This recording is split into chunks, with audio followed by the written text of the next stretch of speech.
Selamat siang semuanya, hari ini kita lanjut ke Statistical Process Control sebagai bagian dari Basic 7 Tools, yaitu di bagian kendali atau control chart. Nah, sebelum kita paham lebih detail mengenai control chart, kita harus tahu dulu nih, apa sih sebenarnya fungsi dari bagian kendali?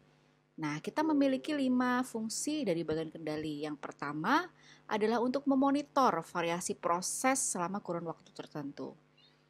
Kita tahu bahwa secara ideal memang segala sesuatu itu ada di dalam batas ya, tetapi di dalam perusahaan atau pabrik pastilah kita ada masalah ya. Jadi proses yang harusnya terkendali tiba-tiba tidak terkendali ya, karena hal-hal tertentu ya.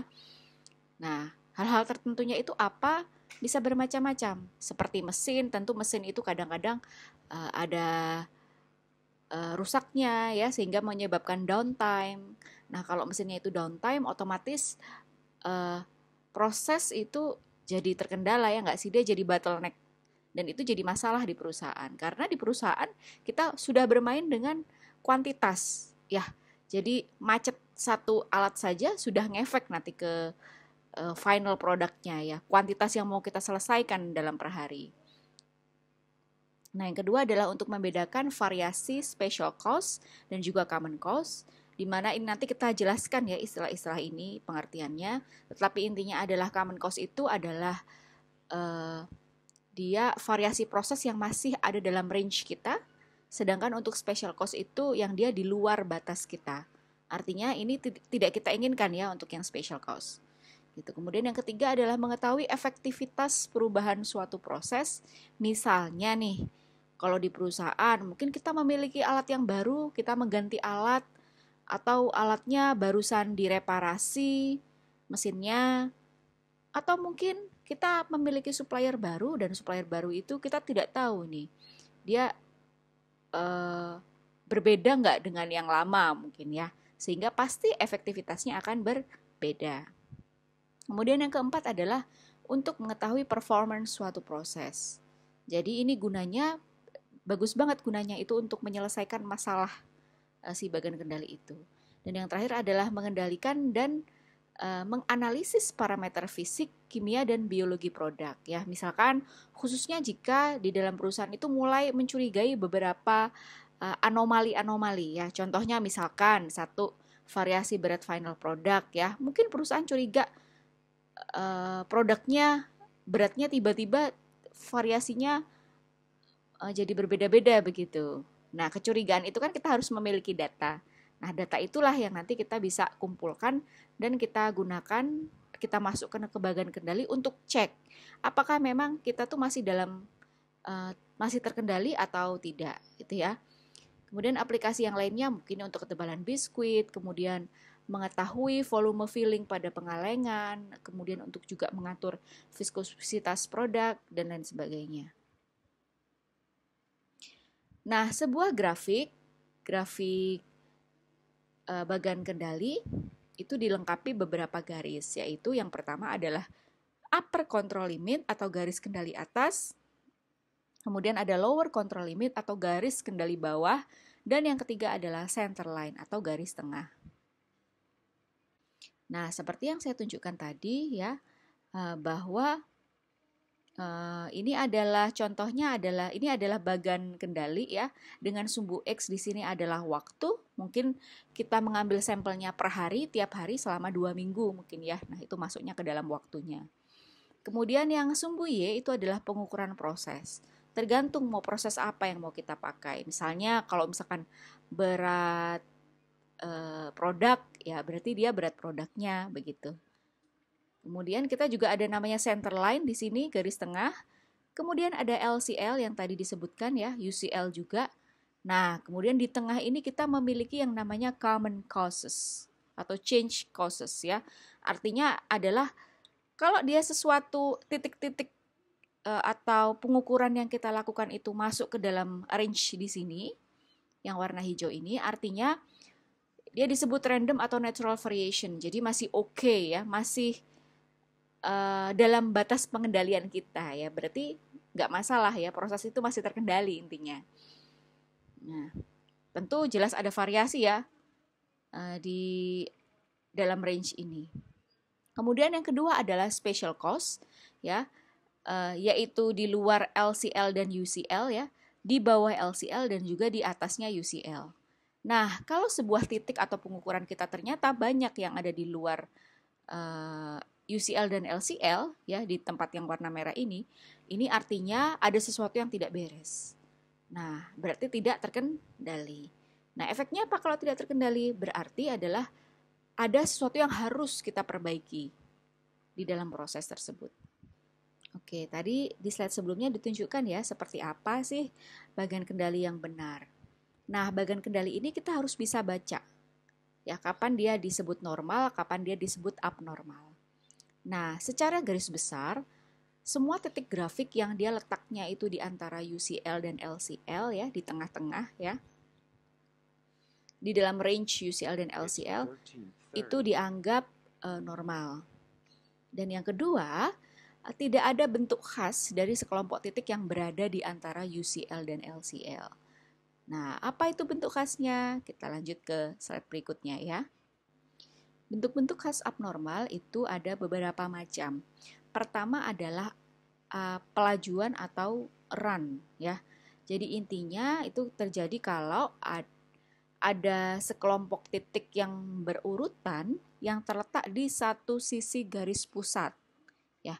Jadi either itu dia di range di antara centerline dan UCL, ya. Dia berupa 7 titik pelajuan saja, ya. 7 titik itu dia adanya di atas sini aja, ya, atau di bawah sini aja di antara centerline dan LCL, itu dianggap sebagai abnormal tipe pelajuan atau run. Beberapa literatur menyebut 7 titik, ya, bisa dianggap tidak normal. Tapi menurut Nelson, ya, salah satu sumber acuan juga, literatur lain itu adalah 9 titik. Terus yang benar yang mana? 7 atau 9? Ya, hampir keduanya sama saja, ya, hanya memang berbeda literatur. Kemudian yang kedua adalah kecenderungan atau tren, yaitu jika terdapat sekelompok titik di antara UCL dan LCL yang secara berurutan dia naik atau turun. Jadi kita melihat trennya, ya. Kalau dia naik ke sini, ya, dia disebutnya adalah positif trend atau tren positif. Atau kalau ke bawah seperti ini, ya, dia disebutnya adalah tren negatif. Nah, terus ada berapa titik yang disebut menunjukkan ketidaknormalan? Nah, ini ada beberapa versi. Versi yang pertama adalah 7 titik dan versi yang kedua adalah 6 titik. Ya, jadi kalau 6 titik dia berurutan dari bawah ke atas seperti ini disebut sudah tidak normal. Nah, yang sering kali terjadi adalah titik-titik ini, ya, karena dia memiliki kecenderungan abnormal, ya, entah itu naik sampai nanti dia nembus ke setelah UCL atau tembus juga ke bawahnya LCL ini, itu sebelum 7 titik biasanya udah nembus. Artinya apa? Kalau udah nembus berarti sudah tidak normal lagi dan sudah tidak terkendali. Itu berarti ada sesuatu yang salah dan harus diperbaiki di dalam proses tersebut. Kemudian tipe ketiga, keabnormalan itu adalah periodisitas, yaitu jika titik-titiknya membentuk pola perubahan yang sama. Misalnya pola naik dan turun pada interval yang sama. Contohnya seperti ini, ya, dia bentuknya benar-benar seperti gunung, ya, menimbulkan kecurigaan, ya, karena dia teratur, ya. Nah, ini harus kita cek, ya, kenapa dia bisa seperti ini. Kemudian yang keempat adalah tipe pelekatan, ya, di mana pelekatan ini ada 2 tipe. Dia pelekatan di center line-nya atau pelekatannya di UCL LCL-nya. Nah, maksudnya gimana pelekatan? Namanya dia lekat, ya, artinya titik-titik ini benar-benar dekat dengan yang kita maksud nih. Misalnya dia untuk yang ini, ya, ini pelekatan ke center line. Jadi benar-benar dia titik-titiknya itu hanya di daerah-daerah center line dan tidak ada sama sekali yang ke arah UCL atau LCL. Nah, ini juga ada perlekatan ke UCL dan LCL, lanjutan dari tadi, ya. Kita lihat titik yang ada di sini, ya. dia dekat sekali dengan UCL dan banyak beruntun. Yang ini juga iya. LCL ya, dia dekat ya, melekat ke LCL dan dia beruntun. Next. Next adalah ini ya. Beberapa literatur lain menyebutkan ketidaknormalan atau keabnormalan titik-titik pada bagan kendali. Ya, ini adalah salah satunya ya. Jadi di dalam 8 titik tidak ada satupun titik yang menyentuh zona C. Artinya adalah semua titik itu letaknya di paling atas atau di paling bawah. Dia sama sekali nggak ada yang terletak di antara dekat central line. Nah, itu salah satu bentuk abnormal. Kemudian yang bawah ya, misalkan kita memiliki hasil dia naik turun, makin lama makin gede ya, variasinya makin membesar, ini juga bisa merupakan kasus abnormal. Karena dikhawatirkan juga makin lama makin besar, lama-lama dia naik nembus ke UCL atau naik nembus ke LCL ya. Jadi sudah tidak terkendali. Oke. Ada beberapa tipe bagan kendali ya. Ketika kita membuat bagan kendali, maka kita harus lihat dulu nih apa yang mau kita cek. Bagan kendali sendiri dibagi menjadi 4. Ada R chart untuk range ya, perhitungan range. Kemudian ada X bar chart untuk perhitungan means atau average atau rata-rata ya. Kemudian P chart untuk proporsi dan C chart untuk menghitung occurrence ya atau jumlah kejadian. Nah, bedanya apa? Bedanya kalau R chart dan X bar itu fungsinya digunakan untuk menghitung variabel kuantitatif, sedangkan P chart dan C chart untuk variabel yang kualitatif. Untuk yang paling sederhana itu adalah kita menyebutnya bagan kendali R atau R chart.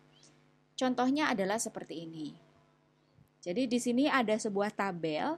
Isinya adalah perusahaan itu dia ingin mengecek apakah berat aktual biskuit X mereka, ya misalkan mereka memproduksi biskuit X, sesuai nggak sih klaim di kemasannya dengan berat aktualnya. Gitu. Jangan-jangan mesinnya yang kita pakai lama-lama tidak presisi, akhirnya beratnya jadi bervariasi gitu kan. Kita curiganya seperti itu. Maka si perusahaan kemudian mengambil data biskuit perkemasan ya yang diambil melalui sampling. Jadi dalam satu hari sampling dia mengambil 5 sampel di sini ya. Ini adalah beratnya, kita memiliki datanya. Kemudian ini adalah range ya. Nah, karena kita belajar mengenai R chart ya, R itu adalah singkatan dari range ya. Jadi nanti kita range ini amat sangat penting untuk menentukan nanti proses finalnya. Nah, tujuan dari chart ini adalah untuk mengecek apakah proses variabel kita sudah terkendali atau belum, gitu. Kemudian kita harus mengecek juga prinsip range ya. Kita R chart itu kan dia range ya. Nah, range itu apa? Range itu adalah nilai tertinggi dikurangi nilai terendah ya. Ini 509 adalah yang tertinggi, kemudian 496 adalah yang terendah dalam satu subgrup ya, dalam satu hari. Jadi range-nya adalah 13. Kemudian kalau sudah ya, kita total semua range di sini 13 tambah 29 tambah sekian-sekian ya sampai 16, ketemulah 231 dan R bar atau rata-rata range-nya adalah 231 dibagi 10 ya, karena kita punya 10 hari. Nah, jadinya hasilnya 23,1.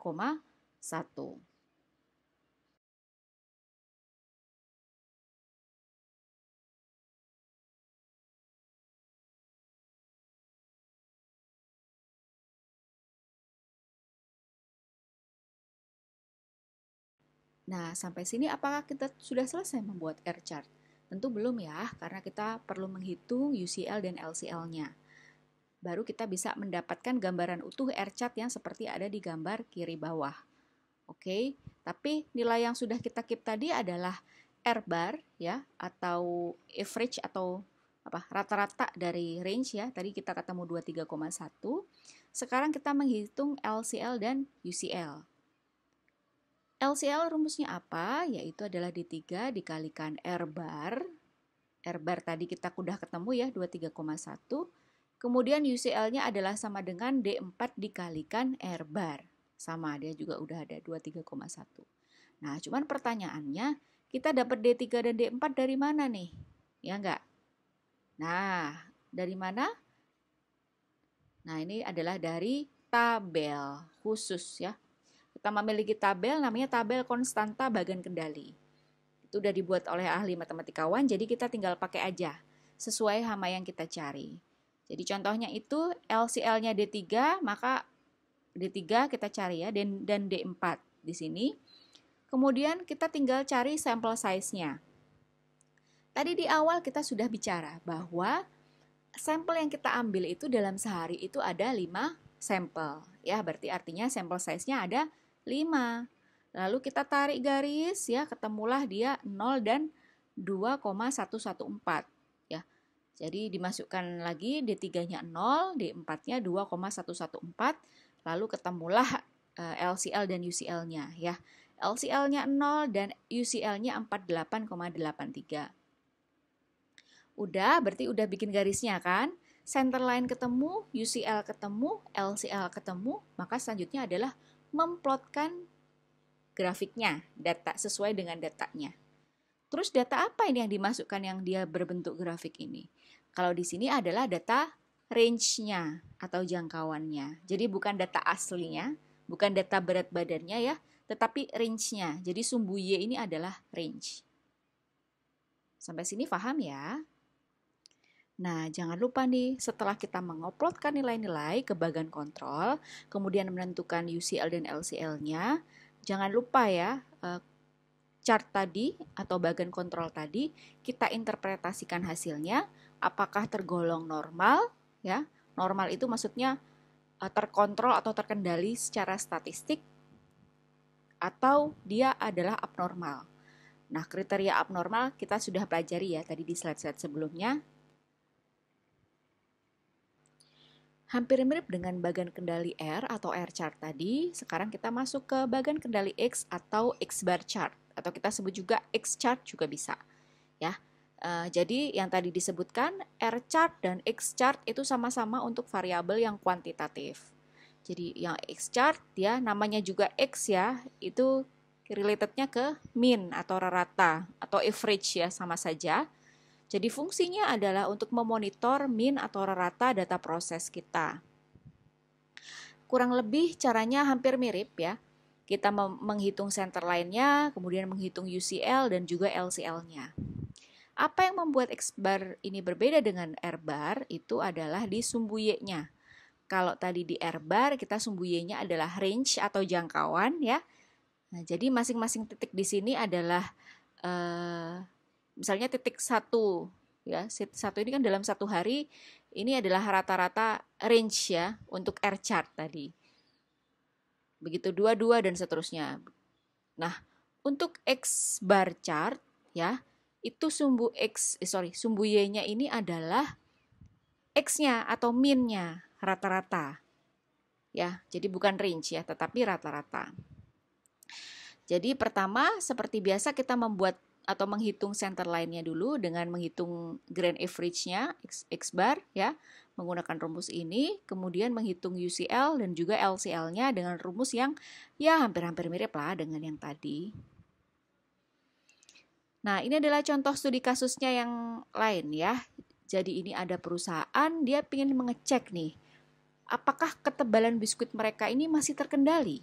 Ya, jadi ini kemudian mereka mengambil sampling biskuit ya, dalam satu hari mereka mengambil 3 sampling, kemudian dihitung data ketebalannya dalam milimeter. Nih mereka menghitung, ceng-ceng ketemu hasilnya, lalu dihitunglah X barnya atau raratanya dengan cara masing-masing perhitungan dalam satu hari di rata-rata ya, 7 ditambah 4 ditambah 4 dibagi 3 hasilnya 5. Begitu seterusnya kemudian dijumlahkan dan dirata-ratakan ya. Dijumlahkan dibagi 10, ketemulah raratanya. Kemudian range di sebelah sini juga dihitung atau jangkauan, yaitu nilai terbesar dikurangi nilai terkecil seperti tadi. Untuk hari pertama maka ketebalan biskuit 7 ya dikurangi 4, maka range-nya hasilnya 3. Kemudian hari kedua misalnya 8 dikurangi 3, hasilnya adalah 5. Begitu pula sampai seterusnya, kemudian kita hitung rata dari range-nya. Nah, rata X bar, grand-nya X bar dan juga range-nya ini kita gunakan untuk perhitungan selanjutnya. Nah, untuk yang grand average di sini ya, 7,7 ini kita gunakan sebagai center line-nya. Nah, kemudian selanjutnya berarti kita hitung UCL dan LCL-nya. Ya enggak? UCL dan LCL ini sudah ada rumusnya ya. Sekarang dan di sini sudah ada ini grand min-nya 7,7 sudah ada. R bar-nya juga udah ketemu ya 3,7, tinggal mencari A2. Di UCL dan LCL ada istilah A2. A2 itu dari mana? Sama seperti yang tadi, A2 itu diambilkan dari tabel of control chart constant atau konstanta bagan kendali yang nanti akan saya kirimkan juga. Nah, di sini kalian cek dulu ya A2-nya, karena yang mau dicek A2, oke. Kalian lihat sampel size-nya berapa, seperti tadi kita ada 3, dalam satu hari ada 3 pengambilan sampel, berarti sampel size-nya adalah 3 ya. Kemudian kita masukkan, di sini ketemunya adalah A2 itu 1,023, kita masukkan ke dalam perhitungan, ketemulah ini UCL dan LCL-nya, tinggal digambar ya, digambar center line-nya adalah rata X bar ini, grand average-nya 7,7, kemudian LCL-nya 3,9 dan UCL-nya 11,25. Kemudian tinggal diisi titik-titiknya sesuai dengan harinya ya. Dan X bar-nya. Jadi hari pertama X bar-nya 5. Titiknya cari yang cari yang 5. Hari kedua 5,7 dimasukkan. Hari ketiga 10,3 dan seterusnya, jadilah itu bagan kendali. Oke, sekarang kita ke bagan kendali P atau kita sebutnya P chart. Kalau yang tadi kita belajar ada X chart ya, X itu fokusnya ke min, kemudian R chart itu fokusnya ke range. Sekarang P chart, P itu fokusnya ke proportion atau proporsi ya, atau desimalnya lah istilahnya, gitu ya. Contohnya adalah yang ada di sebelah kanan ini. Di sini kita memiliki total pengamatan 15 hari ya. Kemudian kita mengecek nih, hari pertama nih, kita ambil ukuran sampelnya 200 ya. Ternyata dari 200 sampel yang kita cek itu yang cacat ya. Ini tidak didefinisikan ya cacatnya apa ya. Pokoknya cacat aja. Yang cacat itu ada 11 sampel. Ya. Kemudian hari kedua 9 sampel dan seterusnya. Ini kebetulan ukuran sampelnya sama ya. Oke. Kemudian karena kita tentang proporsi ya seperti yang tadi ya, maka sumbu Y-nya itu adalah apa? Ketika kita membuat bagan kendali adalah proporsinya tentu saja ya. Ingat ya, perbedaan tipe chart itu menentukan dia sumbu Y-nya itu apa. Nah, kalau P chart ini karena P itu adalah proporsi, maka sumbu Y-nya nanti yang dipakai adalah proporsi. Makanya di sini ya kita buat satu tabel lagi, satu kolom lagi yang dia adalah proporsi. Jadi jumlah cacat ya dibagi ukuran sampel. Jadi 11 dibagi 200 itu 0,055. Kemudian hari kedua ada 9 yang cacat, 9 bagi 200 sama dengan 0,045. Sampai seterusnya ya, dihitung semuanya. Nah, nanti proporsi ini yang nanti akan dimasukkan ke dalam titik-titik di bagan kendali. Untuk dicek hari keberapa sih yang sekiranya out of control. Itu ataukah ada tren abnormal dalam bagan kendalinya. Ini yang akan kita cek. Udah paham ya? Nah, sekarang gimana caranya kita menentukan mana center line-nya, mana UCL dan LCL ya? Nah, untuk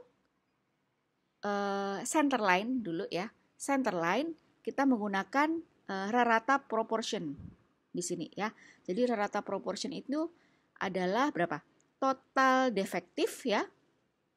Total defektifnya yang cacat berapa totalnya dibagi dengan jumlah sampel keseluruhan. Jadi di sini kita ketemu 156 dibagi 30 yaitu 0,052. Itu adalah center line-nya. Ya, kita sebutnya P ya. Kemudian kita keep dulu center line-nya ya. Sekarang kita menghitung UCL dan LCL. Nah, di sini kita lihat ya dari rumusnya bahwa untuk P chart itu kita harus menghitung ada beberapa huruf yang harus kita hitung ya istilahnya. Ada P ya, P bar, Q bar, dan N bar. Apa sih sebenarnya masing-masing ini? Nah, yang P bar tadi udah nggak masalah ya, artinya adalah rata dari proporsi ya. Kemudian Q bar itu adalah 1 dikurangi P bar. Yaitu kalau di sini adalah 1 dikurangi 0,052, maka Q barnya adalah 0,948. Kemudian N bar adalah 3000 ya, yaitu ukuran sampel keseluruhan dibagi dengan jumlah harinya, hari pemantauannya ya. Jadi N barnya kita ketemu 200 sampel, rata sampel ya. Kemudian kita masukkan ke sini, kita lanjut lagi ke slide selanjutnya. Nah, di sini sudah kita state ya, center line-nya tadi P 0,052, lalu UCL-nya tadi dihitung, tinggal dimasukkan ya, karena kita tadi sudah menemukan P, Q, dan N-nya, dimasukkan ketemu, ternyata UCL-nya adalah 0,099 dan LCL-nya adalah 0,05 yang ada di sini. Nah, ini kita plot ya. Setelah ngeplot center line, kemudian kita ngeplot LCL, kemudian kita ngeplot UCL. Kalau udah diplot berarti tinggal dimasukkan data-data yang titik-titik kecil ini. Dimasukkannya sesuai di tabel yang tadi, yang proporsi tadi. Ya, rata proporsi tadi. Setiap hari pengamatan dimasukkan agar kita bisa cek apakah dia masih normal atau tidak. Dan jangan lupa diinterpretasikan. Kemudian yang terakhir adalah bagian kendali C chart. Ya, yaitu artinya C itu adalah conformer ya. Ya, jadi dia lebih ke data defect produknya langsung ya. Kita ingin memonitor. Gitu. Jadi kita tidak membuatnya jadi proporsi, tapi kita langsung memonitor data defect-nya. Nah, ini tadi mirip dengan P chart, namun jika P chart menghitung proporsi, C chart menghitung jumlah produknya. Rumusnya hampir sama ya dengan yang tadi ya. Ini bisa dipahami dulu. Ada center line ya, hampir seperti tadi juga. Kemudian UCL dan LCL. Lanjut. Nah, ini adalah contoh soalnya. Kebetulan kita memiliki 10 shift ya. Kembali lagi ya, ketika kita memantau, terserah ya. Mau dia dalam bentuk hari, per hari, atau per shift, atau per apa saja. Gitu. Nah, kebetulan di dalam satu shift ini, non-conformernya di sini, atau kita bisa defect atau apapun ya, itu bisa dihitung di sini. Kita hitung ya. Kemudian ketemulah jumlahnya 86. Nah, kalau setelah ketemu 86 tinggal dimasukkan nih, kan rumusnya adalah ini kan tadi C bar ya, conformer bar ya, karena rata ya kan. Maaf, ini jumlah ya. Jumlah kemudian nanti dibagi 10 ketemulah ratanya ya. Di sini jadi C bar. Kemudian tinggal dimasukkan juga C bar langsung ketemu 17,4 ya, LCL-nya juga langsung ketemu minus 0,2. Tetapi minus 0,2 ini karena di C chart itu mulainya dari 0, maka kita konversi ya menjadi 0 gitu. Jadi titik terendahnya itu ya dia LCL-nya gitu. Jadi LCL itu tidak minus, tidak ada yang minus. Oke. Kemudian ketemu ya, ini C chart-nya ini dijadikan sebagai center line seperti yang tadi sudah. Setelah ketemu hasil-hasil tadi, kemudian kita memplotting menjadi C chart ya. Jadi kita lihat, kita bikin garis UCL-nya, C-bar-nya, dan juga ada LCL. C-bar tadi kita ketemu hasilnya 8,6 ya. Kemudian ada LCL, tadi hasilnya adalah minus 0,2 ya. Karena minus ya, maka kita anggap itu adalah 0 karena LCL itu tidak bisa negatif. Kemudian yang UCL ini adalah 17,4. Berarti sudah jadi hasilnya, udah ketemu ya. Tinggal kita plotkan titik-titiknya sesuai dengan shift-nya tadi ya. Kemudian kita lihat trennya atau interpretasinya, apakah dia masih dalam normal atau tidak ya. Demikian penjelasan dari bagan kendali, semoga bermanfaat.